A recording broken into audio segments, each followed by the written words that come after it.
Okay. Hopefully this thing is up. Javon B. Baltimore B more 410 Marcus. What up, guys? I'm just waiting to see if you can see me. Give me a thumbs up. If audio sounds good, give me a thumbs up. So this is the second behind enemy lines that we're gonna do live. And I figure my boy Jake was able to do it live, and I thought, well, instead of having the recorded video, in case you guys have specific questions about the game, specific questions about the team, it was a good moment. It's a good time to just push for that, and that way you guys can ask your questions. You know how it is. Can you guys hear me? Let me know. If everything's working good on the live stream. I'm gonna wait here for a moment or two. Just testing this thing. Oh, good. Okay. James, what up? Thank you for coming to the live stream. Okay, so let's start this thing. As we go, I'm sure more people will pop up. So guys, like I said, we played the Rams on Monday night. I might have a part 2 of this video because I have another Rams podcaster that wanted to hop in. They couldn't make it, so I might do one on Sunday, but that might be canned. I'm not sure. It might be pre-recorded. We'll see. In the meantime, I'm excited to have Mr. Jake from Downtown Rams. How you doing, man? I'm great, man. Thanks so much for having me. I appreciate it. Okay, man. Awesome. Oh, a couple things, guys. Today we're not gonna have phone calls, because it's just gonna be an hour stream conversation. Thank you for joining, because I know there's Thursday night football, against between two crappy teams, and that's okay. I mean, no, but for real, thank you for joining, Ariel, Sam, Johnny, James, Javon, Baltimore 410, Marcus. Thank you all for joining the live stream. But anyway, before we start, Jake, tell them who are you and where they can find you.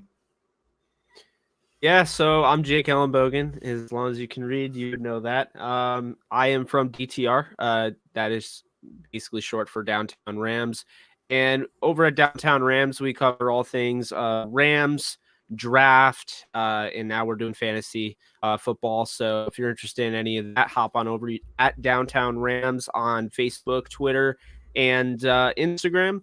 And we're a podcast. You can find our podcast, the Downtown Rams podcast. I co-host with Alexis Kraft, and that is on anywhere you get your podcast. You can find it on iTunes, Spotify, Google Play, you name it, we're on it. So that's that. Okay, guys, can you give me thumbs up if you're hearing him well? I want to make sure everything sounds good. Okay, in the meantime, so Ravens Rams. You guys are coming from a contested game against the Bears, right? Yeah. The Bears. I was surprised. I'm not gonna lie. I thought you guys were gonna thump them. I thought you guys were just gonna hammer them. I had no faith in Trash Bisky, as I call him. But lately, I have no faith in your boy Jared Goff. I'm like, what is? I mean, I have been saying this. I don't know if you. I mean, I'm sure you haven't followed the Ravens for forever, but Joe, I'm sure you know who Joe Flacco is. He was in the league for like 20 years. He's been in the league. He's still in the league. Oh yeah. So I said that Jared Goff was essentially Joe Flacco with a better offensive coordinator. Now Joe Flacco got us a Super Bowl. It's not mad. I'm not mad about it. But the big thing is your boy got paid handsomely early. And then you also have so many people that are getting paid, which is not bad, but that has weakened your team in positions that I don't know how you can fix. So let's broke it like this. Your defense. You just got your shiny new toy, Jalen Ramsey. But by the way, shout out to you. Thank you for Peters. He's been awesome for us. For us. I love him. Thank you for donated him for a 5th round pick and Kenny Young. My boy Kenny Young. I used to love Kenny Young. I mean, I have no problem with him right now, but I'm not sure how much he's doing with you guys right now. He's getting used to the system. He's from there. He's from Cal. Anyway, so you have Ramsey, you have Young, You have no draft picks for the foreseeable future. You had Donald. Who am I missing? There's a marquee, and not the Kenny Young. It's a marquee player. Oh, the linebacker. Oh man, I'm blanking. Is it Littleton? Right. So yeah, Littleton's phenomenal. I'm just gonna say it right now. He's not a household name, but he should be. And he's been Okay. doing this now 2 years in a row. And I'll tell you right now, you start from a special teams ace, you work your way up, and you start as a linebacker on a team that was in the Super Bowl. Says a lot. Also, keep in mind, made that turnover in the Super Bowl against the Patriots to start off the game. Didn't end up winning that game, but he was a big reason why they were even in the driver's seat in the first place to kick that field goal and go up 3-0. Okay, so now we're gonna. Oh yeah. And my boy Eric Weddle. Thank you, Javon B. Eric Weddle, a guy that I loved. A guy that, well, I thought it was time for us to move from him, but I respect to Eric Weddle. I love that guy. I can only hope when he retires, he wants to come back as a part of our staff. Anyway, so what do you think is gonna be the game plan of the Rams against the offensive for the Ravens? Yeah, I actually watched just about every Ravens game this year. I always say to people, and they get upset because it's like, oh, Rams or die. Well, I'll be honest with you, Lamar Jackson's my favorite player in this league. After the Rams, Beautiful. I watch every Ravens game. I find them extremely interesting. You have a lot there on the offense. I think it's a lot that goes unsaid. I mean, first off, that running back group.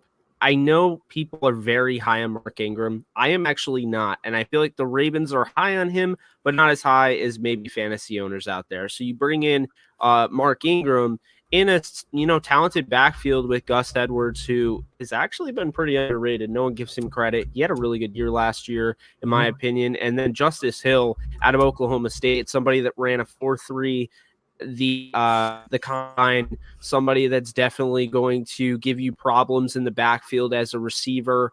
And then, of course, just his ability to run in between the tackles. So I know, this run game very much so is going to be a problem if the Rams can't stop the run. Luckily for the Rams, however, Sebastian Joseph Day, 7th-round pick out of Rutgers last year, he's finally coming into his own. Had his best run stop performance last week. Yeah, Aaron Donald, you have Michael Brockers. I like their chances at stopping the run in that way. Now, keep in mind, I haven't gotten to Lamar Jackson yet, and trust me, I know this guy's a firecracker. He is the most electrifying, most dynamic. He is the best offensive weapon in all of football. I don't think there's really an argument, especially it makes it a lot easier to say with Mahomes, the way he's played this year. And he's had some great games, but all in all, I think the injury kind of toned him down a little bit. But Lamar, coming into the draft, he was my number one quarterback. And there's a reason for that. He brings a lot to the table. This is somebody, first and foremost, that gets, he kind of gets people don't really understand him. I don't think people get that he's not a running quarterback. He's a guy with elite athleticism. He's fat. He's the fastest guy on the field, but he's legitimately a pocket passer. He has that in his mind. He wants to throw the football. He wants to legitimately turn himself into a quarterback before a running back. However, when you are blessed and you are gifted with all of that athletic ability, you are going to use it. And so the thing that I love the most about this Ravens offense, and I haven't even talked about the receivers yet, is when you look at Lamar Jackson, you look at the running game, what do they do best? It's all predicated on the fact they have Greg Roman, the same offensive coordinator that Colin Kaepernick had the year the 49ers went to the Super Bowl, made things really easy for him. And then you have Greg Roman, who also helped Tyrod Taylor lead the Bills back to the playoffs for the first time in 17 years. So clearly this guy is the secret sauce there.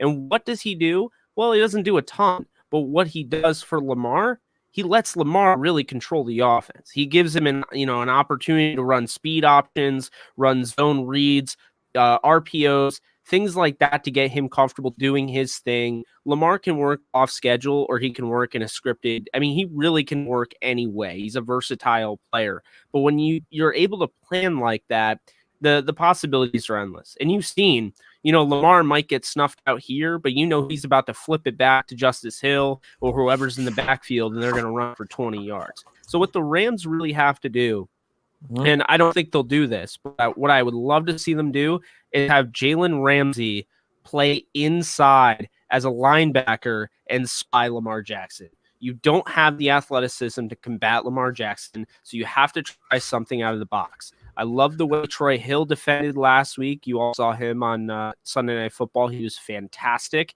I love Nickel Roby-Coleman and his ability to cover the slot. He's also worked on the outside. And then I like seeing the rookie out of Michigan in the third round, David Long. I felt like he really came into his own, getting to play for the first time really all season. He looked really good as well. And don't get me wrong, Mitch Trubisky was throwing the football, so I get that. However, it was Trash very biscuit, interesting remember. to me. Trash biscuit. Trash biscuit.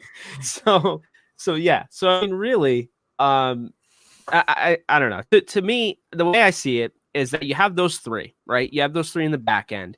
And now you can use Jalen Ramsey in kind of an unconventional way. This is not, hey, let's switch him to linebacker forever. This is, we want to win this football game. You game plan to stop Lamar. If you stop Lamar Jackson, this defense, and we'll get to this defense is very good, and they're going to be an issue.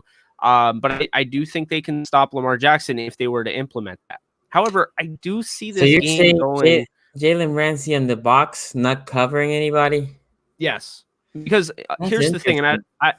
yeah, no, 100%. But watching your games and watching the Rams games, I'll tell you right now, I like your receivers, but there's not a Julio Jones out there, and I think because of that, it makes it easier for the Rams because the Rams want to take Julio Jones out of the game, so they put Ramsey, so that cancels that, right? Mhm. Julio's still going to get his yards. He's gifted as a receiver. But all in all, you are looking at somebody, one of the best receivers versus one of the best corners. It cancels out. Well, in this one, I think your best receiver, and I could be wrong, but I think your best receiver is Willie Snead. I think he is a total reliable receiver, somebody that has great hands, somebody that runs great routes. He creates separation. I liked him at his time during his time at Ball State. I liked him even more with the Saints, or didn't like him, depending on if we were going up against him or not. But I mean, I think this is somebody that's one of the more underrated receivers in football. Don't look at the stats. I'll tell you right now, the Ravens don't throw as much as a team you would expect that leads the league in points scored. So the way I see it, Willie Snead is the best receiver. I don't think you need to put Jalen Ramsey on him. I still think he can make you pay, but he's going to, it's going to be like death by 1,000 paper cuts. You know what I Okay. mean? He's not going to kill you over the top. Let me say a So, couple things here. First of all, I love it that you love us so much. You defeated some of my arguments already. I bet Because you weren't expecting this. I no, kept it you came very with a like, compliment. I was expecting you to say like we're the fifth ranked defense against the run, and you're gonna stop that run. Because last week I have a Texan podcaster, and he was like, "Well, we're the third ranked defensive against the run." I'm like, "Dude, you haven't seen this type of run. Yes, you might be conventionally run third, but when we have a three-headed monster attacking your way, where are you gonna pick?" Plus Lamar bathed in butter before the game, so you can slip out of him if you try to touch him. Anyway, there's a couple of points that they're interesting. The whole Ramsey thing, I had a different idea that I thought you guys might try. Ramsey's an outside corner, but I disagree with the Snead thing. I love Willie Snead, and he's a chain mover, but he's not gonna kill you with big yardage. The guy that is big play guy is Hollywood Brown. oh, 100%. So the big thing is you put your second or third corner on him and just put a safety over the top. If you're gonna do that, that takes two players for him, because if Lamar sees Hollywood one-on-one, he's gonna chalk it to him. So either you put your top corner against him, or you put your second or third and almost bracket Hollywood Brown. Now, the guy that I thought, or I think you guys might put on Ramsey is Andrews, but Andrews is there. Now that is different because that's a tight end, but he's Lamar's boy. Lamar goes to him as much as anybody. Yes, he's leading the team in catches. He goes in the intermediate game. He goes deep sometime. He's all over the field. So I thought, well, maybe Ramsey on him and basically one-on-one. So the whole box thing is interesting, but the big thing when you're in the box, you also are gonna get pounded. You're gonna deliver some pounding, but you're gonna get pounded. Well, that's why I have Ramsey in there because he's more filled out. He's like a 210 frame. So, I mean, we're as Rams fans, are used to seeing like Mark Barron in there, who's, an undersized linebacker safety, pseudo linebacker hybrid that we saw. I think really the Cardinals implemented first with Dion Buchanan. And then you kind of saw it a little bit around the league. Sua Cravens, at some point, he had a part of that as well. And then, of course, Shaq Thompson, but he ended up being a linebacker, in that regard. But really, the way I see it is you have also 3 good tight ends. You have one that I think is one of the best tight ends in football, and Mark Andrews, from a pass catching ability. But I think people sleep on Nick Boyle. I think this is somebody that could go and get paid someday if he really wanted to, kind of like we a just Trey extended him. Burton. We just extended him for 3 years. Well, there you go. He's staying here for a bit. Yeah, so I follow your Ravens, but I'm not a diehard. So No, you're so fine. excuse me on that one. No, you're fine, man. You're fine. Is Cooks playing? Cook will play. Okay. It's a matter of Robert Woods because he's dealing with a personal issue. He was back at practice today, so we'll see on that. I still think Hayden Hurst is solid. I don't think he was worth a first-round pick, especially because the talent that was there. But I guess you could kind of think of it like you swap the two, like him and Andrews, since you drafted 2 tight ends. I'm sure that's what you guys do, but he's still solid. He reminds me a little bit of Max Williams, somebody that just got extended over in Arizona. Solid, not great. A bust, like for what you drafted him to be, but he's still a solid player. The Rams have somebody like that in Tyler Higbee. So I know that.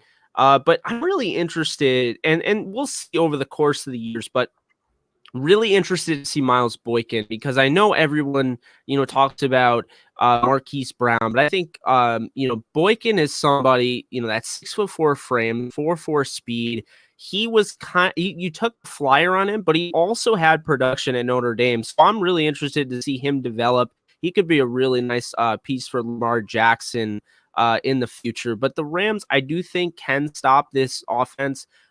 Stop by as in mean like maybe hold them to in the 30s, and I think they have a chance.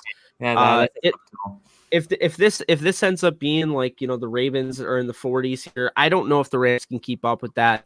But now we're gonna go over to your defensive side, and first off, I will say I love Jalen Ferguson. I love the guy as a person. I had the pleasure of having him on my show. I had the pleasure of speaking with him at the Senior Bowl. He's a great guy. You can just tell he loves football. He's just like a great dude just to talk to in person. But I also think he's a damn good football player. They didn't call him Sack Daddy for nothing. This guy led all of FBS in career sacks. That means he has the record. There's nobody else that has had more sacks in FBS than him. So he comes to the Ravens. I think now he's starting to finally get into his rhythm. He's finally starting, get those snaps. I think he's an interesting one here. Matthew Judon is turning into an absolute terror. You see Shaq Barrett over in Tampa Bay, and, he is really turning into something special. I think Matthew Judon is one of the more underrated pass rushers in the game.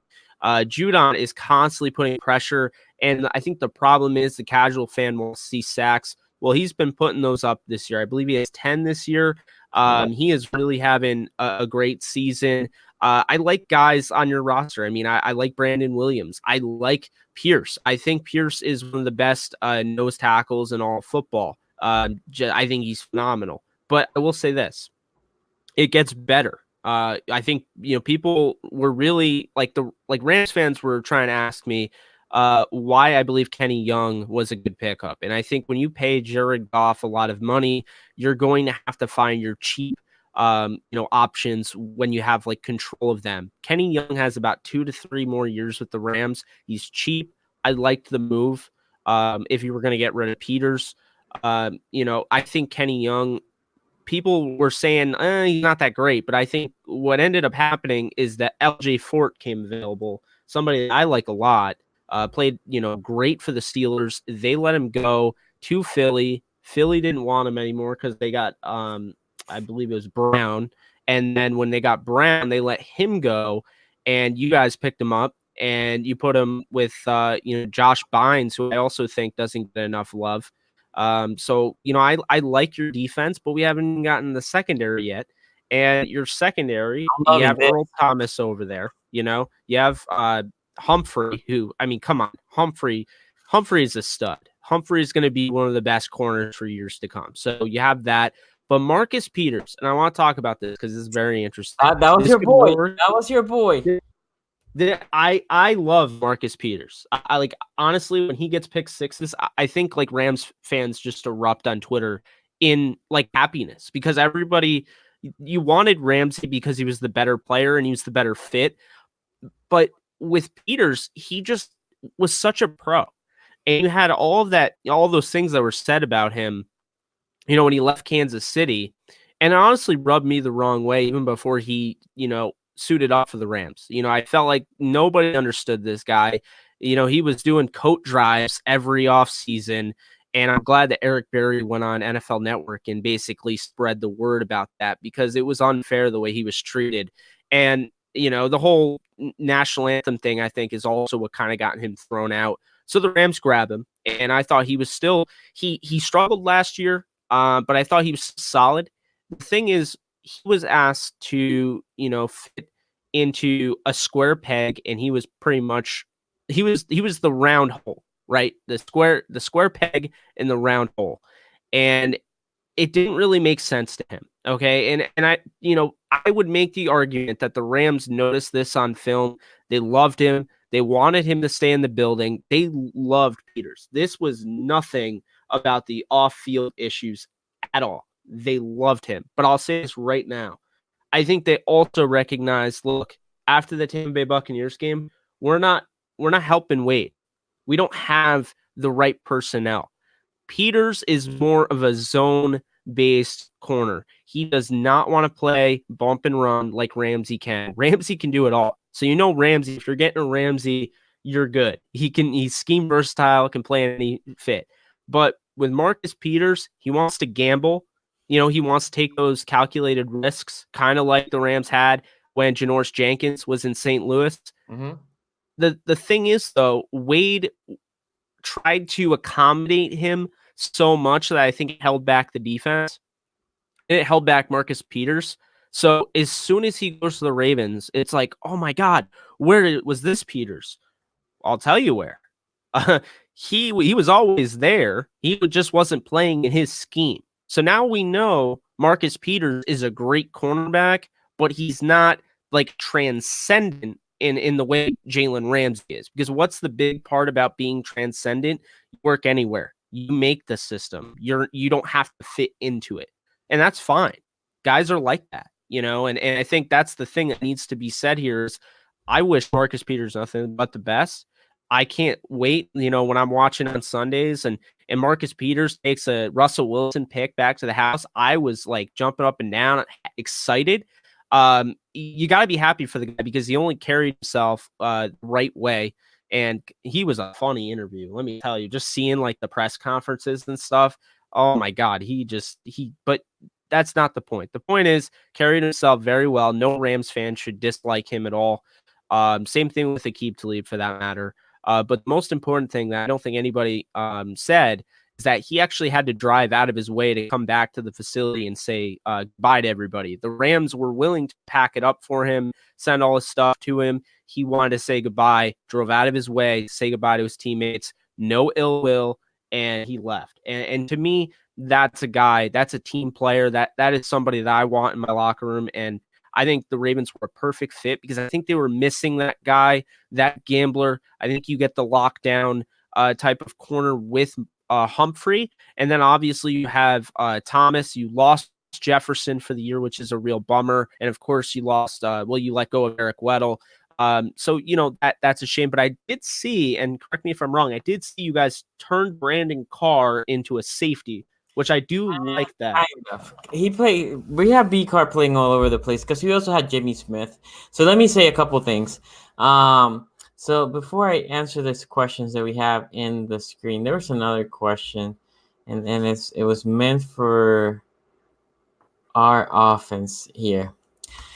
So the question is for my boy Johnny Williams says, how you think our Bozeman gonna hold against the monster Aaron Donald, and that's my concern. So my biggest concern for our offense is holding Aaron Donald. Our weakest position in the O line is that left guard position. I'm expecting Donald to line up over Bozeman every single second. On the right side, we have the highest graded guard, and on the left side, I'm sure he's one of the lowest graded guard. He has been playing better. He ain't gonna be able to contain Donald. I'm assuming what we're gonna do with Donald is doubling him up. So that's for my boy Johnny Williams, and then the other one, which is goes back to what we're talking about, your offense versus our defense, is Jared Goof. So Jared Goof is a guy that I think everything has to, this is why I compare him to my boy Joe Flacco. Everything has to look perfect. Everything has to feel good for him to be elite. I don't elite is a strong word. For him to be very, very, very good. And the running game is not there right now. Your O line is struggling. And what you said about Sack Daddy or Jalen Ferguson has been playing better. He has been playing better. He wasn't like this early in the year. McPhee went out. Ferguson has stepped up. Then Jefferson went out, and we had Chuck Clark not only step up in a huge way, he's the Mike guy as a safety, playing really, really good. So I would like for you, Jake, to talk a little bit about Jared Goff and how much you think your O line has affected Jared Goff's play in Gurley. Yeah. So first and foremost, I think Jared Goff is a franchise quarterback. He's not in the level, because the thing is, franchise quarterbacks, it's like they're tiered, right? You know, he's not in the level of an Aaron Rodgers, a Patrick Mahomes, Lamar Jackson, in my opinion, that can create. He needs things around him. He is so much like Sam Bradford to me. And I know people will look at that and say, well, that's an insult. But in reality, it's not. If Sam Bradford had these weapons and he had, maybe the left tackle, Jake Long, that they spent $8 million a year. Keep in mind, that was a lot back then. They spent $8 million a year just to protect him, didn't fail in a preseason game and get his ACL torn.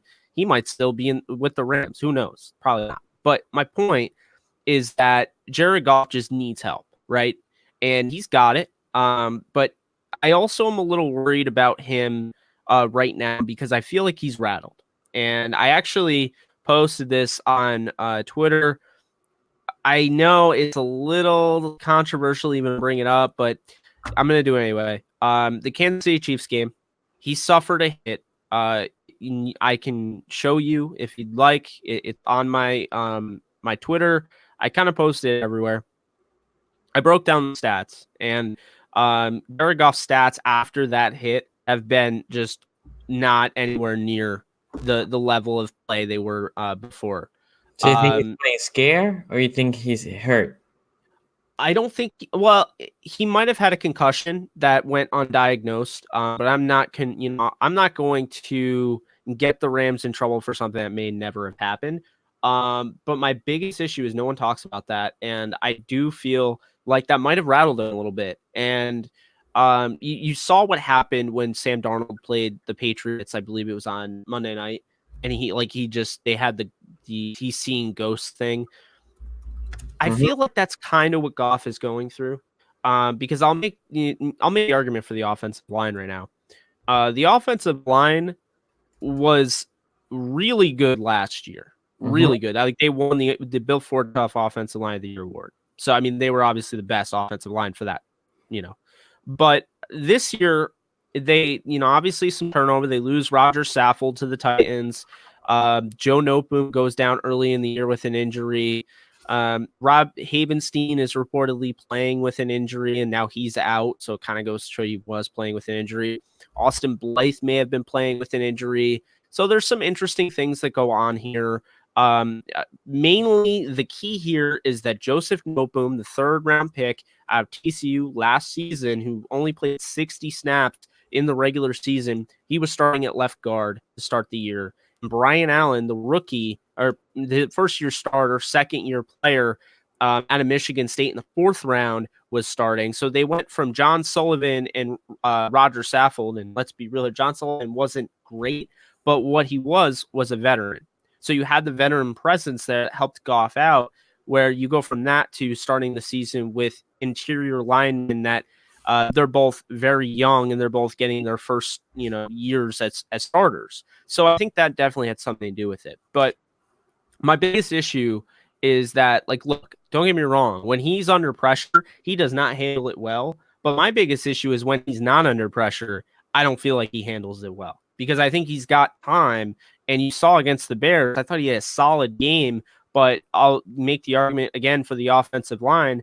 That was the lowest pressure rate in Goff's career, meaning everyone that was saying Bobby Evans is terrible and he's going up against Khalil Mack, and that is just a nightmare.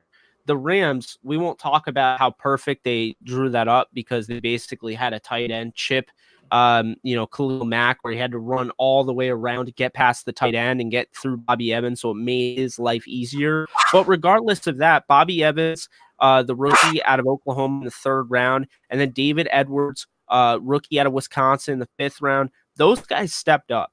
And when they were, still killing it on the offensive line with the Cleveland Browns throwaway, Austin Corbett, who the Rams traded for, he was also starting. It was really interesting to me because Goff wasn't really getting pressured and he was still missing throws. So I think that's the biggest, red flag there is it's not about when he's pressured. It's about when he's not pressured and he's still not making those throws. And that's what worries me the most. If you're a Goff fan, if you're a Goff fantasy owner, if you're a Rams fan, I mean, that's really the biggest issue. Is it's less about the offensive line and more Jared Goff isn't himself. And I wouldn't be upset about it if I didn't think that he was, able to be that quarterback. Coming in this year, I had him as the 6th best quarterback in the NFL. And I'll say that all day, because I'll admit when I'm wrong, and I'll tell you when I'm right. I was right about Lamar Jackson. I was wrong about Jared Goff this year, which I'm a little shocked that he has been, this bad. But I don't think it's going to last forever. And, I think it's really important that the Rams went through that game against the Steelers, because that game they should have won, but they also should have lost. They didn't play particularly well, and we won't get into the officiating. I'm sure Ravens fans watched the game and saw that. But I'll tell you this right now. Yeah, no, they absolutely were. But I'll tell you this right now, is that game needed to happen for the Rams. That might change their entire season. Just like I said last year when the Rams had to lose those 2 games on prime time against the Eagles and the Bears. That might change their season. It propelled them to the Super Bowl. And the same things, what happened? Well, after those 2 losses, the Rams went out and signed CJ Anderson for an injured Todd Gurley. They did not want to use Justin Davis, and they did not want to use John Kelly. CJ Anderson comes in the fray. All of a sudden, their run game is working.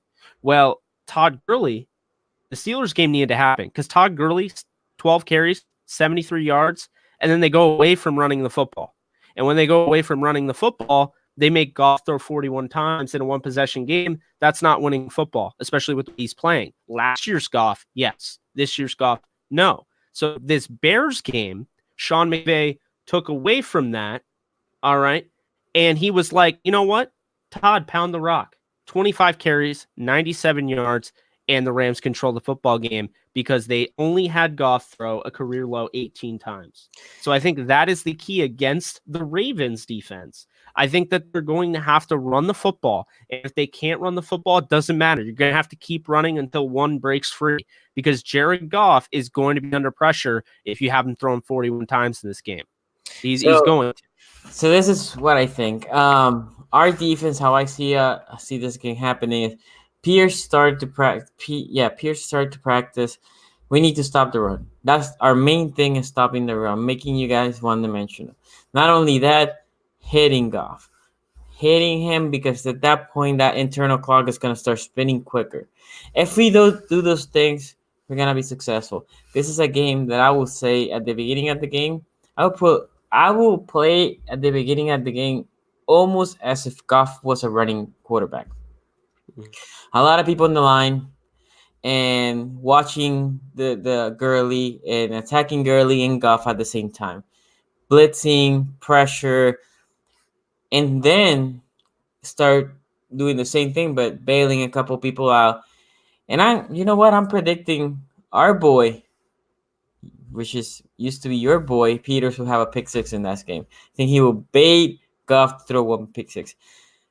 I don't know what's wrong with Gurley. I don't know exactly what's happened with him. He used to be so dynamic. I think it's the O line. But we need to make sure that whatever is going on with Gurley keeps going. And I think we have the corners to come back to receivers. The guy that I love and I'm scared of is Cooper Kupp. Cooper Kupp from the slot. I actually think they're probably gonna have B-Car. B-Car is the one that has been playing the slot, but if he starts dominating B-Car, the first thing they're gonna do during this whole week is asking Peters, what is his tendencies? What do you see in Mhm. practice? What was he struggling with in practice, right? And then from there, if they think Peters can contain Cooper Kupp, well, they will put Peters and Cooper Kupp. If not, I'm expecting maybe a Brandon Cook. Um, right now we have enough corners, and I mean, you guys, because if Woods doesn't play, I don't. Basically, one good corner will have to play against a average receiver. Um, I like our chances in our defense. I think our defense will dominate the game against the Rams. Look, the reality is that I was looking into your latest game. Bears, you put 17 points, and the Bears defense is good, but Trubisky was giving you good field, right, to move this ball. And then the Squealers, your defense was good against them because the Squealers offense is as trash as it can be since they don't have Big Ben, and you still can only score 12 points. Against the Bengals, I was surprised that you only scored 24 points because not only that defense is bad, the offense is bad. And against the Falcons, that game you guys exploded for 37 points. That was a good game. But it looks like lately has been trending down. I'm not sure what is the attribution for that. I don't know if it was because Cook got hurt. Could be a combination of different things. At this point, I think how this game is setting up, I think we should win the defensive battle, in my opinion, between our defense and your offense. And I see us winning the offensive battle between your defense and our offense. And special teams, well, it is what it is. You don't want to have somebody break up a special team play because obviously that's a big play. Now, that all that being said, somebody says something here. Uh, Well, JNCTN said something to me, and I meant to get back to him. It was at 8:55, so I hope he's still in here. But um, there it is. Hey, Jay, Corey Littleton is an up and coming free agent. How much money do you see him making in the open market? As a Ravens fan, let's pick up based on what I've seen. Okay, yeah. So, how's it going, man? Yeah. So Corey Littleton could command upwards, I'd say 12 million. I'd say 12 million a year. the question I is, would probably say he's around 10 million range. can you keep him? I think the Rams have to keep him. I think they have to prioritize him and they have to prioritize Jalen Ramsey. And I think the way they drafted, because I know people are really slamming them for trading away picks, but I think they have a plan. Micah Kaiser was actually supposed to be the starting linebacker this year. They really liked him out of Virginia, fifth round pick. He suffered a torn pec, so he didn't get to play all this year. They have Corey Littleton. They got some good contribution out of Troy Reader, the UDFA out of Delaware. And then they have guys like Traven Howard from TCU, a former seventh round pick. So they like their linebackers. They're getting some good edge development there with Obadiah Okoronkwo out of Oklahoma for a fifth round pick.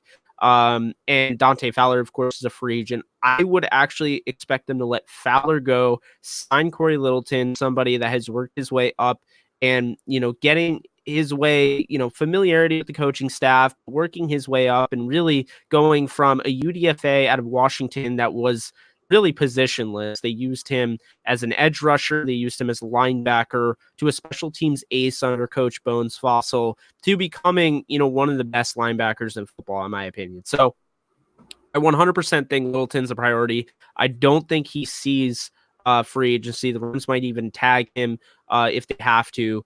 But yeah, I would probably say like 12 million. It could be more than that. We'll see how the market goes. You guys saw CJ Mosley leave, and sometimes the best move is the one you don't make. And I think the Ravens, as tough as it was to see him go, and I know he was a lot of fans' favorite type of player. And drafting him, it's hard to let a guy like that go. But Mosley, you just couldn't pay him that. And I think it was smart to go with the guys that you had. It was a little shocked to see you guys let go of Kenny Young, but I think he'll have a solid career. And I like LJ Ford, I like Josh Bynes, I like Patrick Onwuasor, however you say his name. It sounds like a dinosaur, really. But but yeah, so I think to make a long story short, there, I think Corey Littleton is going to come in around 12 million. And then there's another one that I saw here, and it was, do you believe Goff is overpriced? And I would say, with that, it's kind of a loaded question, because Jared Goff, if you're paying anybody in today's market, it's not really overpriced, because I think really it was honestly a nice a pump fake by Dallas. I don't think they get enough credit for this, because remember, all the Dak Prescott talk was coming out, right? Well, I think they actually baited the Rams into giving Jared Goff his money now, thinking that it would be a deal, and getting it before Prescott got it. And Dallas knew they weren't going to extend Prescott right then and there. They were kind of buying them. They were kind of, baiting them in there. So that's how I see it. It will not be 42-7 Ravens. I will say that. I can see the comments here. That's Let me not going to happen. Let me say something to you. This is and this is, we're pivoting here a little bit, but Jared Goff cap number next year is 36 mil. So obviously, not that you were gonna cut him, but Aaron Donald's 25, Todd Gurley 17.25. That's huge. And if you cut him, that cap hit is 25.6. So you have to keep him. Brandon Cook, another guy that I will say is a disappointment right now for the Rams. 17.8 cap hit. If you cut him, 29.8. So none of those guys you can get rid of. You guys have hard decisions. I feel like you guys need to build that O-line a little bit more going forward. But anyway, I digress. Look, this is what my boy Don Dima is saying, 54-3. So big thing is for me, how I see the only way that I can see the Rams winning this game is something that I hate, which is going West Coast. Those West Coast trips are always tricky. Damn it, they always feel like they catch up to you. I'm worried about that. First. Second, I'm worried that the Rams are super high, because basically you have to win this game. You have to win this game. Look, right now you're trying to keep pace on, where's the playoff picture? Here. You are in the hunt 6-4. Right, you're not winning the division. You had two teams on top of you. It's not gonna happen. I would I would make the argument against that. I think if the Rams win this game, they win the division. I would actually put money on that. And hear me out. 49ers have to play the Ravens, right? Mm-hmm. And I don't think the 49ers are winning a Ravens game if Ravens lose the Rams. I don't think you're going to beat up a pissed off Ravens team. And I believe that game is on the road. So, no, I don't see that. The 49ers also have to play the Saints, who the Saints have only lost to two teams, the Rams and the Falcons. I don't see the 49ers winning that game. I've seen a fading team. I think that they're a good playoff team. They remind me of the 2017 Rams team, where I was hoping, kind of clinging on to something that wasn't there, hoping that they would get the rematch against the Patriots, which I know it backfired the year after. You don't have to remind me. But the 49ers are very similar to that Rams team, and I think that they're on the rise, but they're not there yet. The best thing that could have happened to them was last year's Jimmy Garoppolo injury, because they were not there yet last year either, and all that did was allow them to bolster their long-term defense and go out and get Nick Bosa. So here's how I see it. The 49ers are going to fall off. I have them it already happened because they lost to the Seahawks. I had them losing the next 5 out of 8 games. So the 49ers are going to lose 5 out of the next 8. 6. So that would put it at now they have 6 left. So now that would put it at they go, what is it, 10-6 or 11-5? 10-6. 11-5 or 10-6. Yeah, 10-6. So I'm going 10-6. Now Seattle, hear me out. The Rams lost on a missed field goal at the end of the game. A game that they really dominated in Seattle. Seattle really hasn't looked good in Seattle. They got manhandled by the Saints, who the Rams beat. And they should have lost to the Bengals, who haven't won a game this year. Okay, so I don't know. I believe you beat the Seahawks over there in Seattle. We're one of 2 losses for them. See, I think that's a thing there because they, for whatever reason, their home field advantage has kind of gone down the tubes. I think Russell Wilson makes that team a lot better than they really are. They do have some glaring holes. That defense still isn't anywhere near the Legion of Boom levels, so that needs to stop. But I just see it. The Rams are going to have to really earn it. But I think if you beat the Ravens, I've heard some people calling it's the Rams Super Bowl because this is the season. If you beat the Ravens, I think you can beat any team because right now I'm going to say it. And I know a lot of your fans are going to like me for this. The Ravens are the best team in the NFL, regardless of this outcome. Regardless, if the Rams win this game, has nothing to do with the best team in the NFL. I think that they are one of the best teams. I really do. I think they got off to a weird start. I think they're falling in. But I'll say this right now: it was a changing of the guard. When the Ravens beat the Patriots, it was a changing of the guard. They are the best team in the AFC, and they're the best team in the NFL.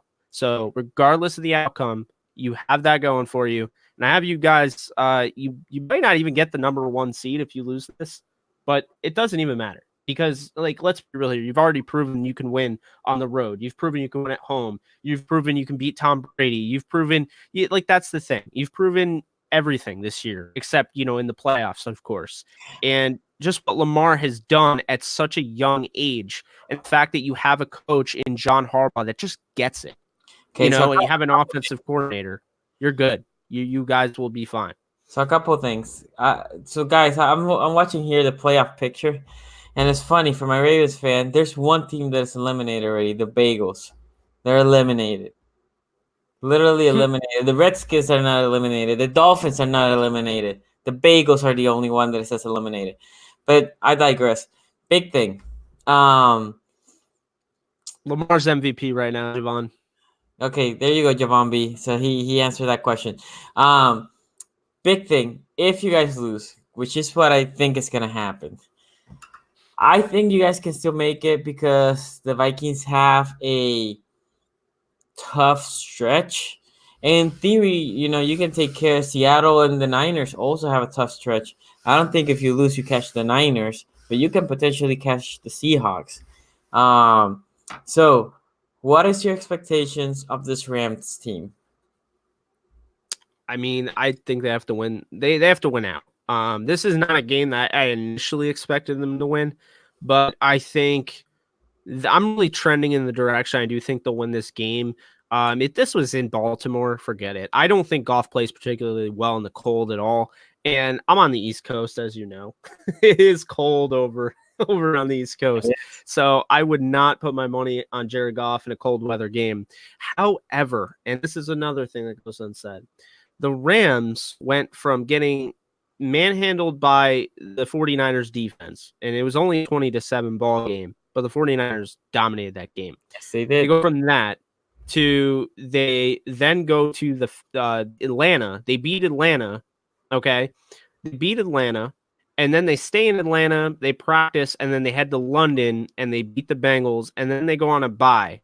That's 3 weeks. And then they go and they play the Pittsburgh Steelers in Pittsburgh right off the bye.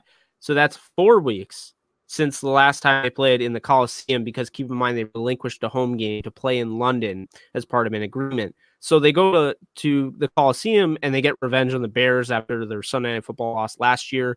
They win. They're back in the Coliseum again. I wish Jared Goff played a little bit better in the Coliseum, but I also have to say the Rams are undefeated in their Color Rush uniforms. And the last time the Rams won their Color Rush uniforms, They scored 54. No, I Are don't they think they're going to score are 54. they gonna use the color rush this week so we can break that streak? Now I want them to wear the color rush. Is that the all white?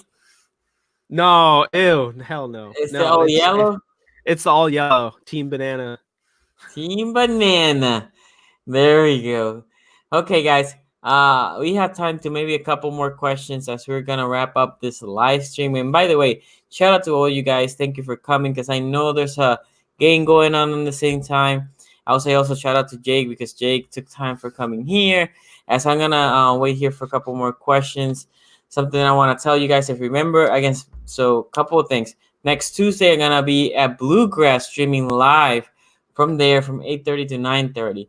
Then on Sunday, when we play the Niners, I'm going to be also live before the game doing a live pregame show. And then against Buffalo, we're going to have a watch party there in Bluegrass. So promo is going to be coming soon. It's going to be free food. Just buy your drinks. It's just going to be a good time. We're going to watch the game. We're going to break it down. It's going to be a live stream before the game. Okay. All saying everything we said, right? Score prediction time. What score do you have this game? 35-32 Rams. 30, I think Todd Gurley goes off in this one. I think we've seen it. The Ravens did, and it was later on the year. So hear me out when I say this. Earlier in the year, they gave up 40 to the Cleveland Browns. They gave up 33 to Kansas City. Now, the reason I'm saying this is because I do think, as great as Marcus Peters is, you have to keep in mind he's been in the building for quite a long time. So the Rams do have an idea of how he plays. They understand him. They know his weaknesses. They know his strengths. I'm not saying Jared Goff is going to outsmart him, but I am saying that Sean McVay can scheme to put him in a bad situation. So the way I see it is I do think that the Rams target Marcus Peters. I think by them getting Brandon Cooks back, they now have a threat over the top. They also have one of the hottest receivers in the game, Cooper Kupp, who can work outside. He can work inside.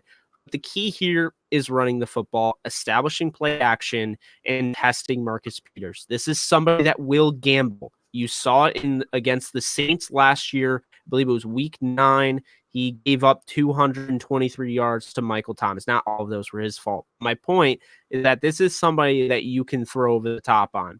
Whether he's covering Brandon Cooks, Cooper Kupp, Robert Woods, hoping he plays, it's going to be interesting. The X factor in this game is Gerald Everett because the Ravens do a great job of covering tight ends. I believe they're like 9th in the league in doing so. But Gerald Everett is somebody that can go off in an instant. He's the deep threat that you don't see coming. And the Rams really don't like to just force feed him. They use him very sparingly. So the way I see it is this game's going to come down to the wire. And what ends up happening is that I think Greg Zuerlein is going to make up for his missed field goal against the Seahawks that lost him that game. I think he's going to win it in LA. And I think it's going to be a potential Super Bowl, preview because I respect the Ravens. I respect your fans. I appreciate all of you. And I think at the end of the day, these are two teams that are going to be around for a long time that are at the top. I think don't mistake the Rams' struggles as they're falling off. I've seen the articles. Is this time to push the panic button, blow up the team? No, it's not. They're still 6-4. There's a lot of football left. Yeah. And I do think that this is going to be a lot of fun. It's going to be hard for me because I love Lamar and I hate that I have to root against him for a week, but I'm excited, and you all should be too. I think this will be a fun game, and you picked the right one to be on Monday Night Football. 35-32. That's what Jake has it. Okay, first of all, let's. I think, like I said, I think Peters gets a pick 6, but let's say you guys know every inch of his struggling, like everything to exploit it. We still have 2 really good corners to defend Cooks and Cooper Kupp, and that's without counting Brandon Carr. So I think, let's say Peter's struggling, we still can hide him struggle. Also, if this game, let's say Peters know his tendencies, and they're going to say, okay, Peters, we're going to let you be aggressive. I'm sure they're going to put Earl Thomas over the top and let him do what he does. That way Earl Thomas is there just in case he doesn't bite. Look, I have this game similar to you in points total for the Ravens. I have them scoring 37 points. I cannot see how your defense is gonna slow down this team. Again, if anything's gonna slow us down, it's going to the West Coast. I'm giving you 27 points. That's as much as I can give you. I don't even know how you're gonna score that because if I look at the Rams, the Ravens are a better defense than a couple of these games that you have played. And I would last year, the Rams was a different story. Last year the Rams were putting all sorts of scores, but now this year, um, it hasn't happened. Again, I, people can call it a Super Bowl hangover, but putting 17 against the struggling Bears, 17 or 12 against the Steelers, 24 against the Bengals. So giving you 27, I feel, and that was at home as well against the Bagels. Well, it's in London. Oh yeah, and they eased up. Cooper Kupp was about to set the all-time single game receiving record at true. halftime. I remember. They eased up on that one. Still, I mean, I don't think Cooper. I mean, again, the Bagels had nothing. The Bagels had nothing going for them. Yeah. So I'm expecting us to put 37-27 is what I'm going. So I think the Ravens cover because they're a -3. So look, I have my boy Don Dimelo saying that I give it too much. I think it is a little high for them, 27, but it's also a home game for them, and we are going West Coast. I'm gonna put a couple score predictions here. Troy, appreciate you, Johnny. 31-17. Let me see here. What's up, Carlos? Shout out to you. This is what Dre is saying. He's saying the contracts are killing you guys. I think, again, it's just hard to find offensive line, and I think it's going to be hard for you guys going forward because of no draft pick and cap room. Let me see. Oh, here's another score prediction. I'm telling you, Rams get 4 field goals, Ravens 24-12. I can see that prediction, Andrew. I think the Ravens are going to score a little more, and I feel like they're going to get maybe an extra touchdown. Oh my God, the Rams are gonna get an extra touchdown. I mean, they still have your coach, right? I'm blanking his name right now. Damn it, your coach's name. Wade Phillips? No, your head coach. But yeah, they didn't get Rashawn McVay. You still have McVay, a guy that is super smart. I'm sure he's frustrated with Goff. Big thing is, I think we've pressured Goof. We've blitzed him a lot. We're going to have him confused. This is how we're going to get a pick 6, and this is how we're going to beat the Rams. Let me see here. There's another score prediction. Shout out to you, the one. Shout out to everybody that is here. By the way, if you can, give it a thumbs up. Also, I see that you guys have liked my boy Jake. Jake, if you can, guys, in the description below, there's a link to both Downtown Rams and Jake's personal Twitter. So go ahead, give it a follow. Like I said, it's good to have different perspective. This is why I bring the other side on behind enemy lines, because I think it's important to always get the other perspective. Rams, let me put here. Rams have been turning the ball over a lot this year. Yes, this is like 1-to-1 ratio. Trust me, I know. Okay. Oh boy. As we're concluding this live stream, because I said it's gonna be around an hour. Thank you, Jake, for joining. Where they can find you? Yeah, thank you guys so much for tuning in. Thank you so much for having me, Sonny. I appreciate it. You can find me. Hey, if you want to add me on Facebook, you can. My personal is Jake Oliver Ellenbogen. I'm on Twitter at JKBoganDTR. On Instagram at JKBogan. If you want to follow Downtown Rams, I don't know if that's a cardinal sin as a Baltimore Ravens fan, but regardless, if you do want to follow Downtown Rams, at Downtown Rams on Twitter, Instagram, and I'm on Facebook. Would love to keep in touch with you guys. You guys were awesome, and I wish you all the best. I hope we meet in the Super Bowl. Thank you for coming, Jake. Guys, like I said, we might have a part 2. I have another person from the Rams that said that he would like to join the stream. Jake has a co-host. I don't know if she will want to join that second live stream, but Regardless, we might have a second live stream. If it happens, it might happen Sunday night. Preview of the game. But if it doesn't happen, again, like, share, subscribe to the channel. Guys, thank you for joining us live stream. It was awesome. And thank you, Jake. I will see you guys Thank you next so time. much again. I appreciate it. Peace out.